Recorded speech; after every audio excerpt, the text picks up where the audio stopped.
I saw some crazy, crazy things going on in this problem here. Crazy. Okay, um, let's just think about what this means, all right? 5 to the 10th power. Let's just write it out, okay? 5 times 5 times 5 times 5 times 5 times 5 times 5 times 5 times 5. Let's see, 1, 2, 3, 4, 5, 6, 7, 8, 9, 10, okay? I can't tell you how many people told me that 5 to the 10th power was 50. I about had a heart attack. Guys, we've been doing exponents for months now. 5 to the 10th power is not 50. 5 times 10 is 50. 5 to the 10th power is this. Okay, now we're multiplying it by 5 to the negative third power.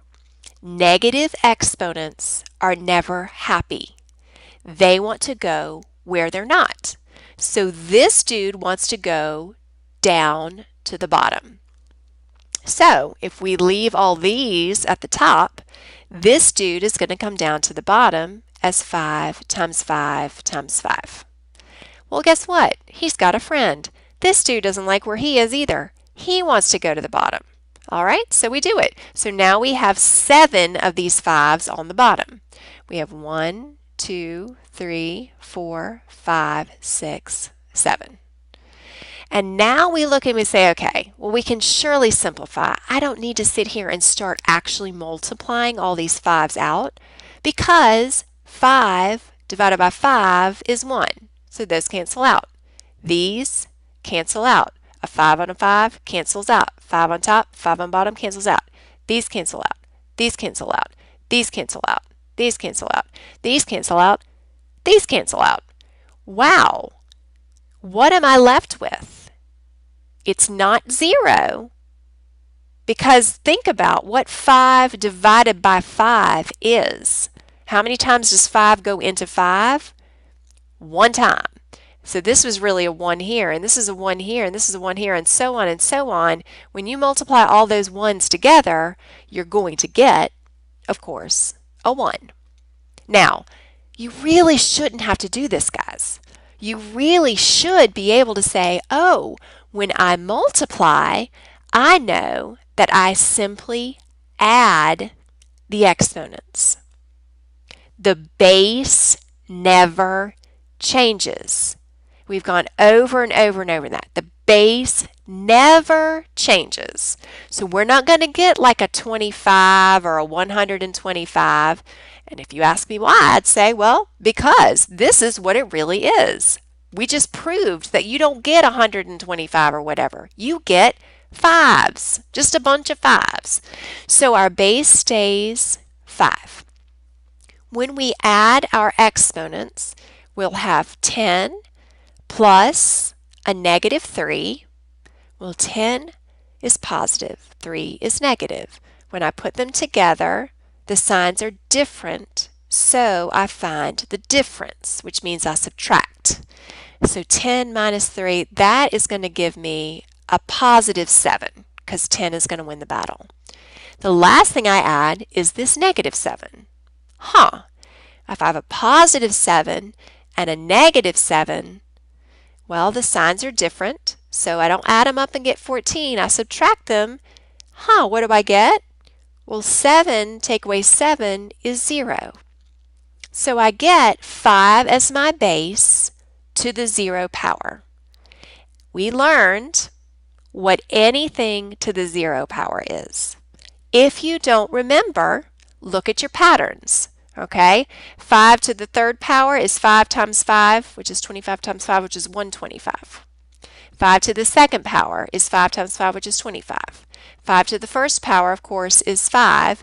So when we get down here and we don't know what this is, or I guess I should say we don't remember, you just look at the pattern.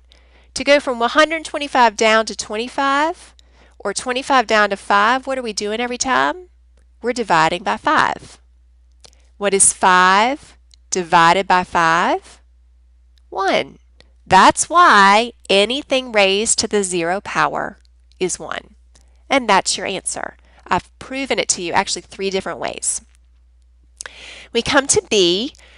We want to deal with our coefficients separately because these don't have exponents. They're just regular old numbers. They do have an exponent of 1, but who cares about that? This is a fraction. What is the numerator? 4. What is the denominator? 9. Can we simplify this fraction at all? No, they don't have a common factor. There's no reason to try to change this into a decimal.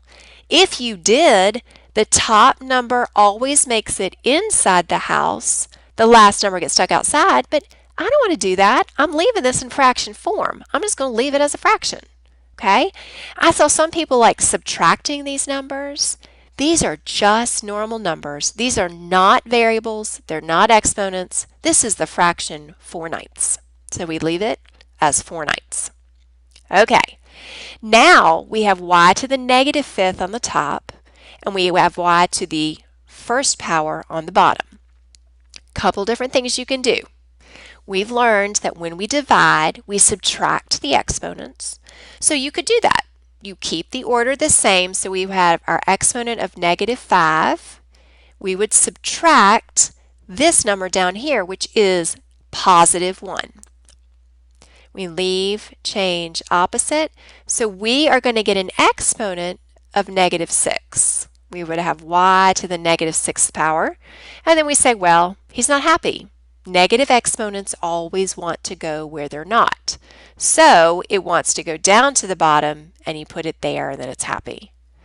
I personally think it's a whole lot easier just to go ahead and move the dude right away. He doesn't want to be up here. Move him down. So now we have y to the 5th power on the bottom because he's happy now. We've lost his negative sign.